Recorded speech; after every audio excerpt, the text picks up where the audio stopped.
ఈరోజు ప్రజాస్వామ్య వ్యవస్థలో ఒక చీకటి దినం.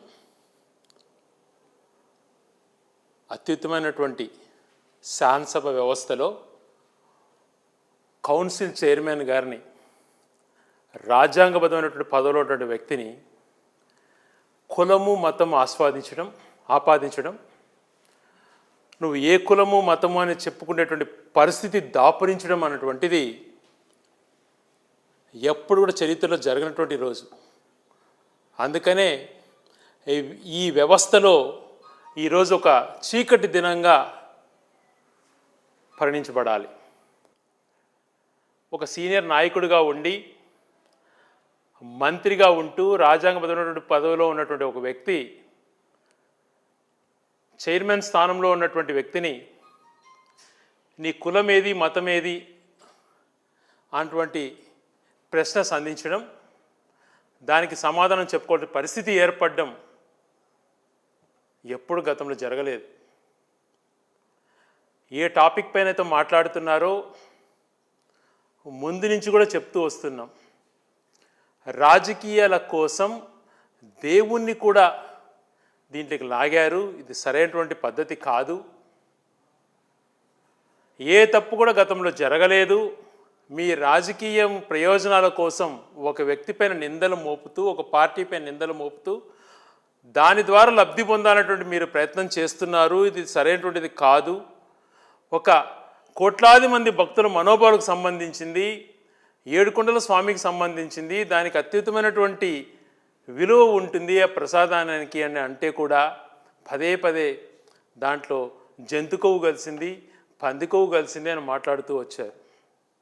దానికి కూడా దేశంలోనే అతి పెద్దదైనటువంటి వ్యవస్థ అయినటువంటి సుప్రీం కోర్టుకు సంబంధించి వాళ్ళు నియమించినటువంటి కమిటీ నియమించి ఆ కమిటీ ద్వారా ఎంక్వైరీ చేయించి ఏమి జరిగింది అన్నటువంటిది అన్ని వాస్తవాలు కావాలా అని చెప్పి, అది కూడా అటువంటి అత్యున్నటువంటి కమిటీని ఏర్పాటు చేయాలా అని చెప్పి వైఎస్ఆర్ కాంగ్రెస్ పార్టీ కోరడంతో ఆ కమిటీని సుప్రీంకోర్టే నియమించినటువంటి కమిటీలో రాష్ట్రానికి సంబంధించిన అధికారులు ఉన్నా కూడా వాళ్ళు అనేక రంగాలలో దాన్ని వెరిఫై చేసి ఏ రకమైన ఆధారాలన్నీ కూడా చూపించింది.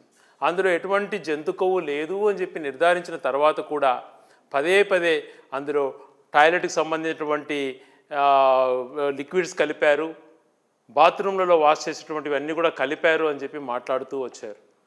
చాలా ప్రతి ఒక్కరికి కూడా ఏం జరుగుతుంది ఈ రాష్ట్రంలో, రాజకీయ లబ్ధి కోసం ఇంత దిగజారారా అని చెప్పి ఆలోచించినటువంటి రోజుల్లో దీనిపైన వాస్తవాలంతా కూడా సభలో చర్చ జరగాలన్నటువంటి అంశంపైన టేకప్ చేసుకున్నప్పుడు బీఏసీ సమావేశంలో లడ్డు పైన కూడా చర్చ జరుపుతాము అన్నటువంటి మాట మాట్లాడారు. మళ్ళీ హౌస్లోకి వచ్చాక ఈ ఇందాపూర్ డైరీకి సంబంధించి ఎప్పుడైతే 2014 నుంచి 19 వరకు లడ్డు సప్లై చేసిందో, తర్వాత 24 తర్వాత అదే డైరీకి సంబంధించి అప్పుడు 300 రూపాయలకి ఇచ్చేటువంటి కేజీ నెయ్యిని 620 రూపాయలకు చేసి వాళ్ళకే కాంట్రాక్ట్ టెండర్ ఇచ్చారో దాని గురించి చర్చ జరుగుతుంటే ఆ చర్చను జరగనీయకుండా మేము చర్చ కాదు ఇది, మేము స్టేట్మెంట్ మాత్రమే ఇస్తాము అని చెప్పి గత వారం రోజుల నుంచి దాని చర్చ రాకుండా అడ్డుకుంటూనే ఉన్నారు తెలుగుదేశం పార్టీ నాయకులు. ఈరోజు స్టేట్మెంట్ పరంగా అయినా సరే దాని గురించి వాస్తవాలన్నీ కూడా మాట్లాడేటప్పుడు ఒక వైఎస్ఆర్సీపీకి సంబంధించినటువంటి ఒక సభ్యుడు తాను మాట్లాడుతూ తను అత్యంత పాయింట్ వైజ్గా మాట్లాడుతుంటే 20 సార్లు అంతరాయం కలిగించడం ఒక పద్ధతే?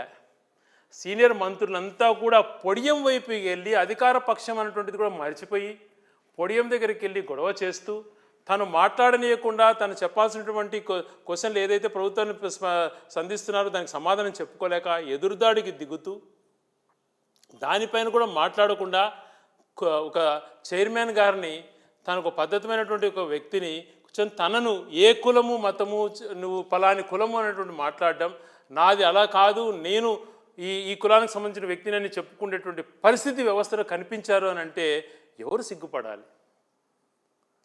ఇదే మీరు నేర్చుకున్నటువంటిది?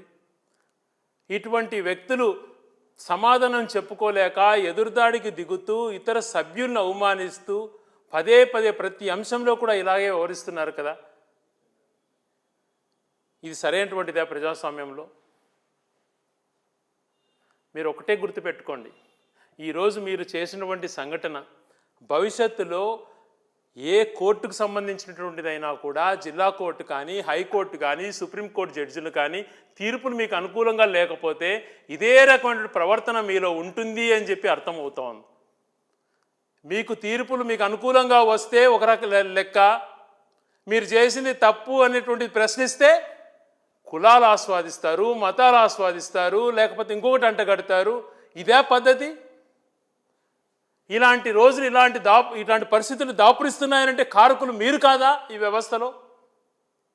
సరైనటువంటిదా? ఒక సీనియర్ మంత్రి అయి ఉండి తను ఎన్నో ఏళ్ళ నుంచి అనుభవం ఉందని చెప్పేటువంటి ఒక వ్యక్తి, ఒక పార్టీకి నాయకత్వం కూడా వహించినటువంటి వ్యక్తి, ఒక వ్యక్తిని నీ కులము మతం పైన ఆస్వాదించి మాట్లాడావే, ఇది ఎంతవరకు సమంజసం? ఈరోజు మీకు అధికారం ఉంది కదా అని చెప్పి అన్నీ నడుస్తుండొచ్చు సక్రమంగా, కానీ మీరు చేస్తున్నటువంటి పొరపాట్ల వల్ల, మీరు చేస్తున్నటువంటి దీంట్ల వల్ల వ్యవస్థలో ఎంతో దిగజారిపోయి ఏ రకమైన రోజులు దాపురిస్తాయనేటువంటి భయాందోళన చెందుతున్నాం. ప్రజాస్వామ్యం పైన నమ్మకున్న వ్యక్తులం. సరైనటువంటిది కాదు. ఇప్పటికైనా గౌరవ ముఖ్యమంత్రి కలగజేసుకొని ఎవరైతే ఇటువంటి మాటలు మాట్లాడారో వాళ్ళను సస్పెండ్ చేసి దీర్ఘకాలికంగా రాబో 3 సంవత్సరాలలో వాళ్ళ హౌస్లో అడుగు పెట్టలేని విధంగా వాళ్ళకి శిక్ష విధిస్తే కానీ మీకు ప్రాయశ్చిత్తం లభించదు. ఘోరమైనటువంటి తప్పు చేశారు. జరుగుతున్నటువంటి చర్చ తప్పుదోవ పట్టించడానికి, డైవర్ట్ చేయడం కోసం మీరు రెడ్ హ్యాండెడ్గా దొరికిపోయారు కాబట్టి ఇందాపూర్కు హెరిటేజ్కు కరెక్ట్గా సంబంధాలు ఉన్నాయన్నటువంటి తెలిసి అంశం పైన మీరు ఇరుక్కున్నారనేటువంటి భయాందోళనతో, మరొక పక్క సంఘం డైరీ, వైష్ణవి డైరీలకు కూడా ఎటువంటి సంబంధాలు లేవన్నారు. మళ్ళీ బోర్డ్ ఆఫ్ డైరెక్టర్స్ ఇంకో రకరకాలుగా మీరే మాట్లాడుతున్నారు. ఉండాయంటారు, లేవంటారు. ఇటువంటి పరిస్థితులలో అన్ని అంశాలలో మీరు చేసినటువంటి తప్పు తెలిసిపోయింది, బయటపడుతుంది అనేటువంటి భయాందోళనతో ఇలాగ వ్యవహరిస్తున్నారు. 1 కాదు 2 కాదు, జరుగుతున్నటువంటి క్రమేణ జరుగుతున్న పరిస్థితులు ఒకసారి గమనించుకుంటే ఎలా జరుగుతున్నాయో తిరుమల పరిస్థితి. ఎప్పుడన్నా గతంలో ఇలా జరిగాయా? క్యూ కాంప్లెక్స్లో పడుతున్నటువంటి గొడవలు చూస్తున్నాం.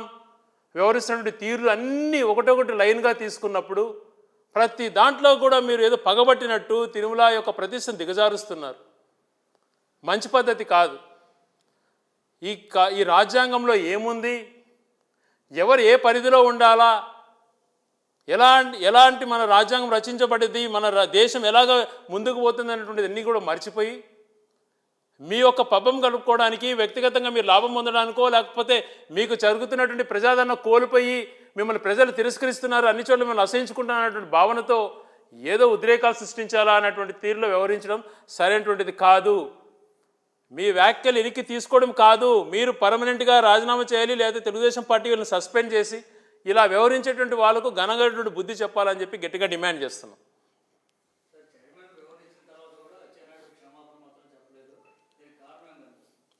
వాళ్ళ అడమెంట్నెస్, వాళ్ళ యొక్క ఎటువంటి ఆలోచన పరం వాళ్ళకు ఉంటుందో అన్నటువంటిది వాళ్ళ నాయకుడు చంద్రబాబు నాయుడు గారే ట్రైనింగ్ ఇచ్చింటారు.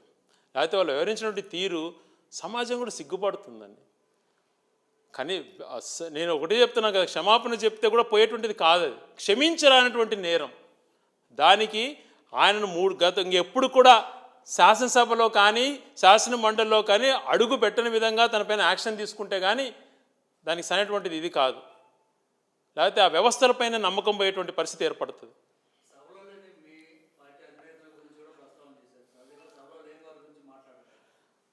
అది వాళ్ళకు సంస్కారం లేదు అన్నటువంటి ఈ విషయం పైన గమనించుకో. సభా సాంప్రదాయాలు ఏ రకంగా పాటించరు అన్నటువంటిది ఒక్క పాయింట్లోనే అర్థమవుతుంది. సభలో లేనటువంటి నాయకుడి పేరును పదే ప్రస్తావిస్తూ కులాలు మతాలు ప్రస్తావిస్తున్నారు అని అంటే ఈ ప్రజాస్వామ్య వ్యవస్థను ఎక్కడికి దిగజారుస్తున్నారో ఒకసారి అర్థం చేసుకోవాలి. ఏ రకంగా అంత పాతాలోకానికి తొక్కేస్తున్నారు వ్యవస్థను. ఇది వాళ్ళ యొక్క విజ్ఞతకే వదిలేస్తున్నాం.